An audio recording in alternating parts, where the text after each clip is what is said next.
Hey guys, if you haven't already, give the video a like, subscribe to my channel. This is a what if series and I'll be doing more down the road. Plus Ultra! Hey guys, and welcome to What If Goku Landed in Fairy Tale Part 5. Now, I know you guys have been waiting for this, and I've delayed it as long as I could just so I can do as much studying as I could. Anyway, I wanted to say this little small thank you for those of you who are subscribing to my channel, as the channel has now hit 6,000 subscribers. So, yes, I'm very excited for that. I thank you guys for that, and anyway, this is a treat for you. So let's get into this series. Now, it's some retconning that I have to do because I know I further said that we were going to get into the Grand Magic Games, but that's further down the line, as the next arc that we should talk about is the Tower of Heaven. Now, we're going to skip to the fact that when Loki hands the resort tickets. Now, I'm not going to explain that part of the Loki arc, as I want to save that for a particular episode later on in the series. Anyway, so the team is having fun. They're at the resort, and Goku and Gohan doing some training while Lucy, Natsu, Gray, and Juvia, they're all at the beach, just basically just having fun, relaxing, taking a load off. Now, we now cut to Urza being in her room, waking up from a nightmare that she had about her past life, being a slave at the Tower of Heaven and being tortured and basically being forced to work on the R system. Now Urza would get up and look into the mirror, and she would re-equip into her armor, feeling more stern and more secure, more comfortable in her armor. Just something like it protects her, you know what I mean? Now Gohan and Lucy would come through the door, and this is where Gohan would get into defense mode, saying, "Mom, do we have a fight? What are you in your armor for?" And she would look at Gohan saying, "You know I always wear my armor." But this would make Gohan have a straight face. And then Lucy would say, Urza, put on something more relaxing. We're going to the gambling hall. Come take a load off. And this is when Urza would think to herself that maybe it's not so bad just to relax once in a while. Now, Gohan would comment on this, and he would say, so what was the point of you putting your armor on in the first place? You didn't even have the time to use it. That's just a waste of energy. Urza would make a face at Gohan, and Gohan would get the hint to basically get out of Dodge, and he would run away.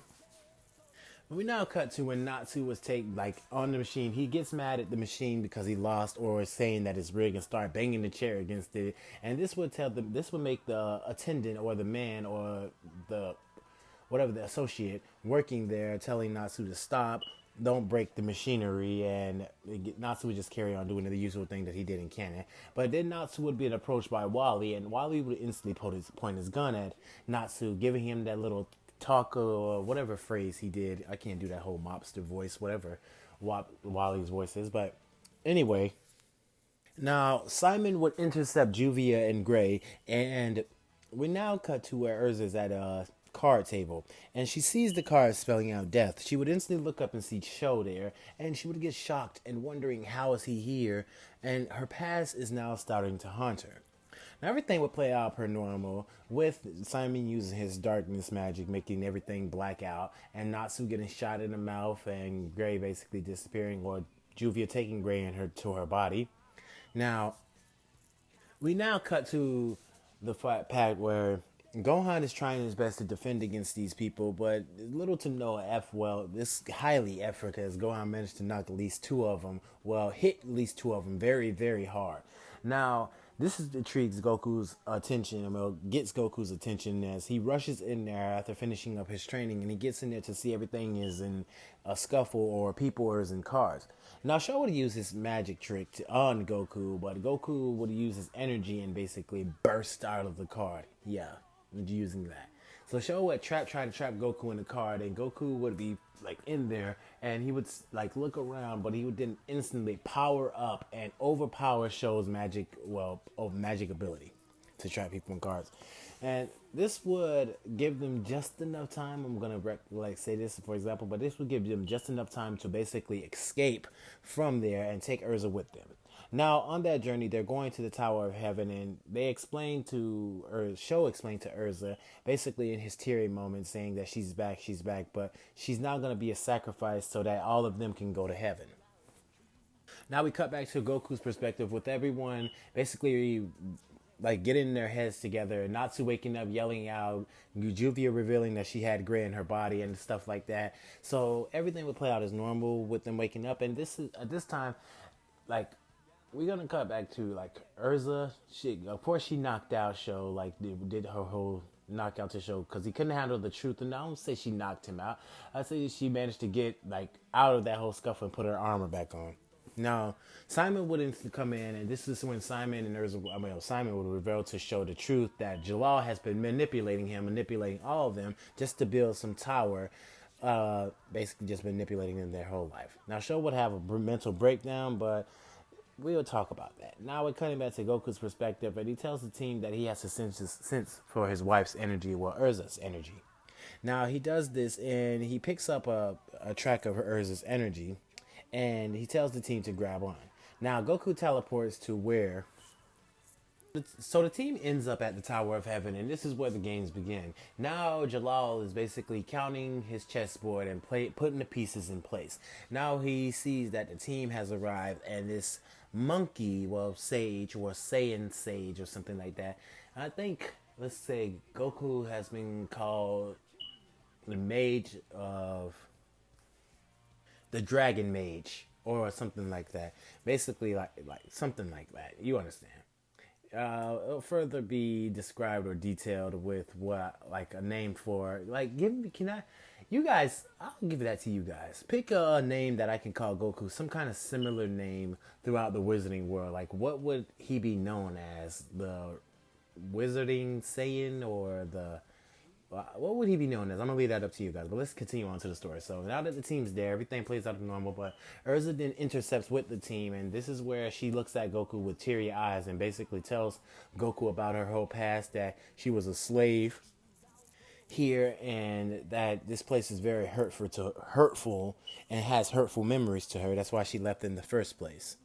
She doesn't regret what she did. She doesn't regret it at all because she has had some very good life-changing moments by leaving this place. As she met Fairytale, she has a family, everything has turned out for better for her, but she fears as everything for her friends have turned out for the worse.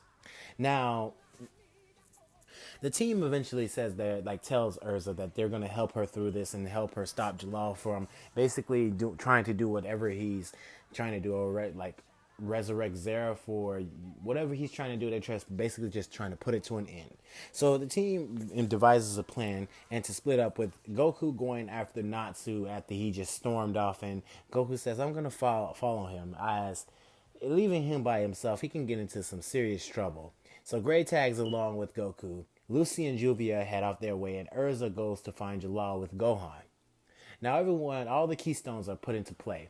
Now Jalal is basically in his chair, and he's just seeing how everything is gonna play out. He wants to see if his like subordinates or people that stuck by him so long are gonna betray him. That way he can call in the Trinity Raven. I think that's their name. Let me know in the comments. But it's one person that's gonna be changed out, such as the Owl Man. Yeah, I'll let you guys know when we get to that part. But Goku would later find Natsu in a room full of cat toys and stuff like that, or cat plushies, cat pillows, and stuff like that. And this is where Natsu and Happy would find each other. Now, Miliana would intercept him and try to wrap around her, well, use her tail, like whatever that thing is called, and try to wrap it around Goku. I mean, Natsu's already tied up with the cat head stuck on him, and Happy's trying to pull it off with Goku basically having this rope wrapped around him. Now, Miliana is smiling and laughing, saying, you're not going to be able to get that. This thing zaps away magic power. But Goku would break out of this relatively easy, without even much effort, and look at Miliana and say, you think something like that could keep me as hard as I trained? Now this makes Miliana sweat, and Wally would point his gun at Goku, doing the same thing that he did to Urza, trying to trick Goku and basically knock him out. Goku would relatively dodge it. Well, he would dodge this and charge at Wally, basically hitting him and punching Miliana in the stomach, and basically just knocking them out, getting them out of the fight. Now Jalal would knock down two pieces on the chessboard, and he would say, well, those two are failures. I think I need to call them in before it gets too late. Now, Jalal would call the Trinity Raven in, or that's what I'm going to call them, unless you guys, until you guys tell me their name. I mean, I know their name, but I just can't think. It's on the top of my tongue, but it's just like, you know how you forget a thought and you try so hard to remember it, but then it comes to you at the last minute? Yeah, it's just what happened to me.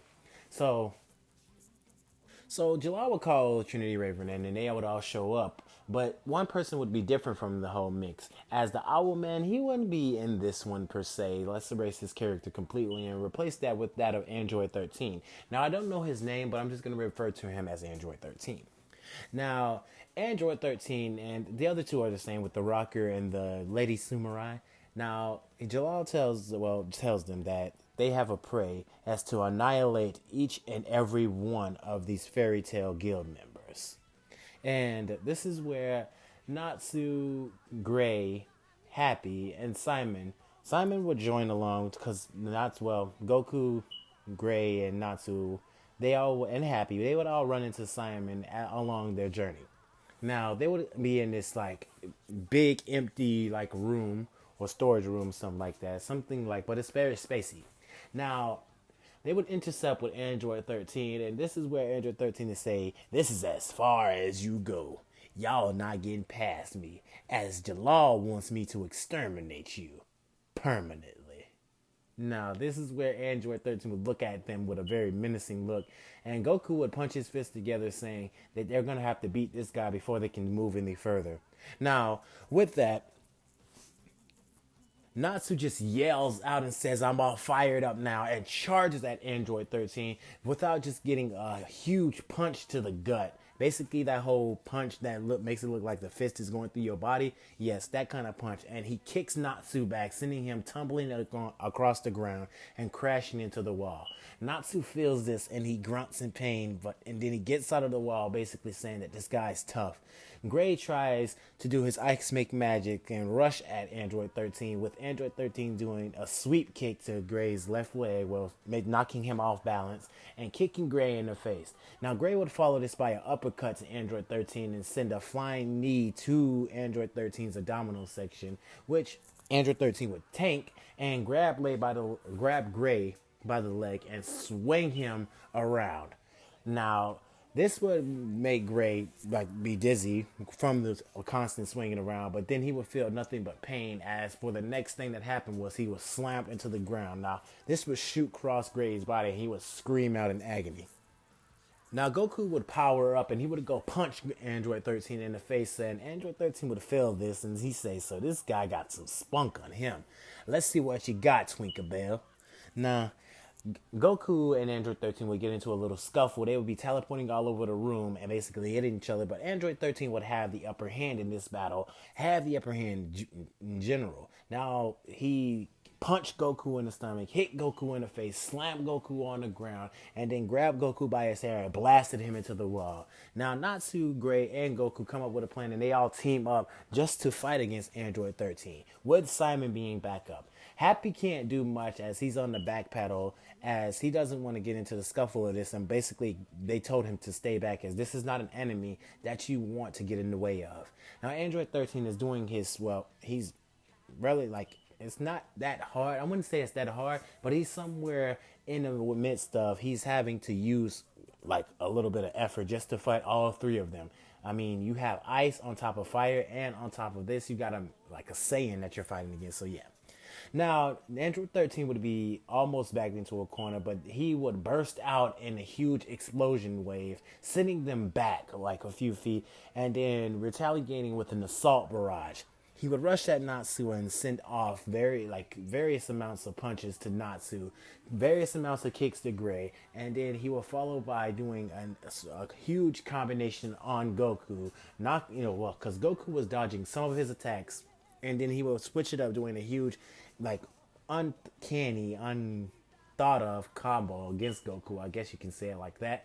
And this would catch Goku off guard, and Goku and Natsu and Gray would get hit back. Now, Simon would try to come in and do as best as he can, but he would get punched in the stomach, grabbed by the face, and slammed into the ground.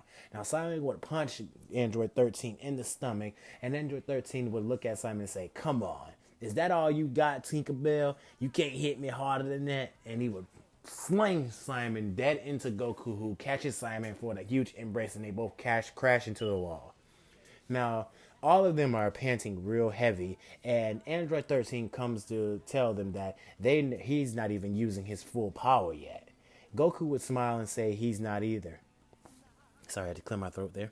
Now, Goku would go to transform into a Super Saiyan, and Android 13 would smile, saying, "Oh, you're going to transform into a Super Saiyan. Well, let's see what you got."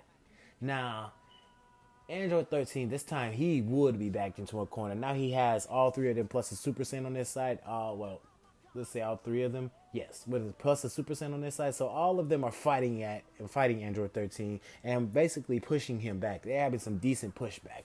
Goku gets into a stance and fires a Kamehameha, which Android 13 takes the full blunt force of it. Not heavily damaged, but he's scathed from this attack.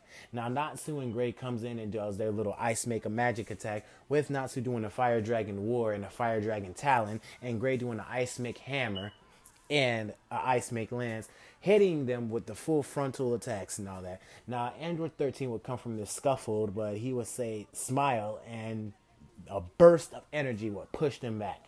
Now Android 13 says, "I gotta get serious about this. I have no time to play around with you worms. Now, witness my power." Now, Android 13 would instantly start growing. His muscle would start to get bigger. His hair would start to float up, and it would change into a reddish orange-like color. His skin would go blue. His eyes would turn yellow, and these grayish armor-like plates would appear on his body. Android 13 has now transformed into Super Android 13. And he instantly rushes Goku, punching him in the stomach, slamming him against the ground, grabbing Natsu by the face and punching him in the ribs, sending off a huge, very fast punches to Natsu's gut. Natsu cannot stand the pain that is coming from this. Goku rushes and kicks Android 13 in the face, knocking Android 13 off balance, with Gray basically freezing Android 13's legs and kicking him in the face. Now, they tried to do their signature move with all three of them getting into a stance, and they all yell out Kamehameha and Ha. Now, Android 13 creates a miniature ball, it's a miniature say it's half the size of a spirit bomb, and somewhat similar to Android Super 17's Death Bomber or something like that. Now he fires this at the group's Kamehameha, and he has some good pushback. Now Android 13 pushes this, and they all scream out using every ounce of power that they can, and pushes the blast right back at Android 13, and he takes the blast head on. Now Android 13, the smoke clears, and he has some battle wounds from this, but it's not too much to say that he's heavily damaged. You feel me? Now Android 13 gets back up and he smiles at them, saying, "This is all you got?" Now Goku reverts back to his base form, and he says, this guy's something serious. How are we gonna beat him?" Goku falls to a knee with Natsu and Gray and Simon heavily breathing. Now Happy is extremely worried, as he doesn't know how they're gonna get past this monster. Meanwhile, we're now cut to where Urza is, and her and Gohan are running when they're intercepted by this lady samurai. Now, Gohan states that in his mind that this is going to be a walk in the park for his mother, but as the fight continues to go on, Urza is just transforming from armor to armor, from armor to armor to armor, and this is slowly annoying Gohan, as every armor that Urza transformed into, this lady just basically cut right through it. Now, Gohan would instantly try to teleport and kick Urza right in the side, with Urza looking at her son saying, "Gohan, what did you do that for?"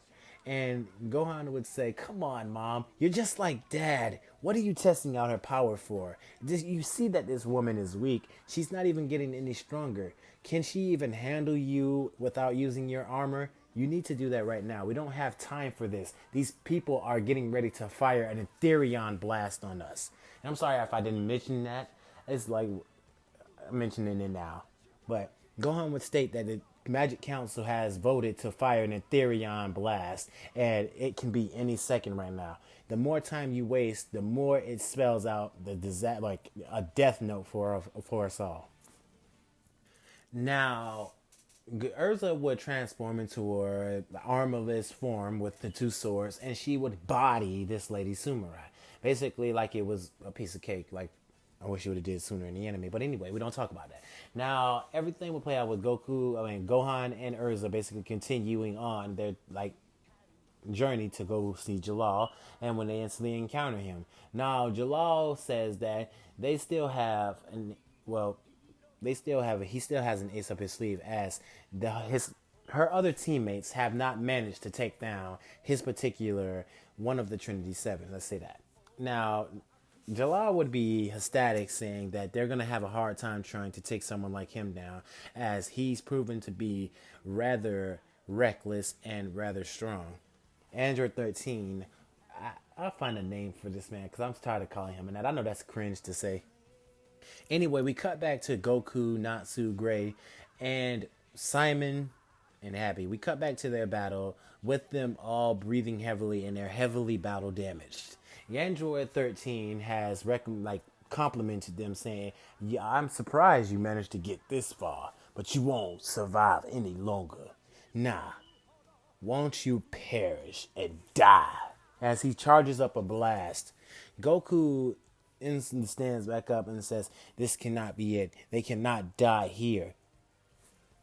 Now, this is where Natsu's eyes would turn yellow and he would turn into his dragon force. And you see gray hair floats up. His eyes would go white as this black markings would appear on his arm. And you would see shocks around Goku. And his eyes would just go blank for a minute. Now, all three of them would be in defense mode. And they would be backed into a corner with them releasing their limit-breaking power. Now, Natsu, Gray, and Goku would scream out in this huge, ferocious yell, and they would charge at Android 13. And Gray would hit Android 13 with a ferocious kick, with Natsu following by a thunderous punch, and Goku with a bone-crushing elbow to the face.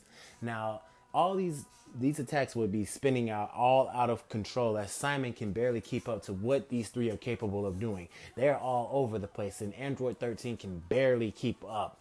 Goku follows by a huge body kick to the ground and Natsu comes in with a fire dragon destructive fist and Gray comes in with the ice make glacier punch or something like that. Let's say ice make glacier punch and all of them are just throwing Android 13 around the room. Now, Android 13 is shocked that they had this kind of power in them to begin with, and he should have killed them sooner, as he kind of failed right now. Now, they all get into a stance, and they are not waiting. They're ready to kill Android 13 as he charges up the hugest blast that he can do to basically stop them in their tracks, and they just yell out in their unison, Kamehameha, and they get into their stance, charging up the blast. Goku's blast is a light blue. Natsu's blast is a fiery orange, and Gray's is a darkish blue, darkest icy blue. They all fire the blast, and the beams swirl into each other, creating one huge beam that shoots at Android 13, basically hitting him head on, and the blast that he was basically thrown at them, disintegrating him and killing him in his tracks. Goku, Natsu, Gray. Simon is on his knees, basically kneeling against the wall as he was tired. He used too much magic power, and Goku, Natsu, and Gray basically fall down, exhausted from the fight with this guy. And this is one of their intense battles, and they didn't think it would be dragged out this long.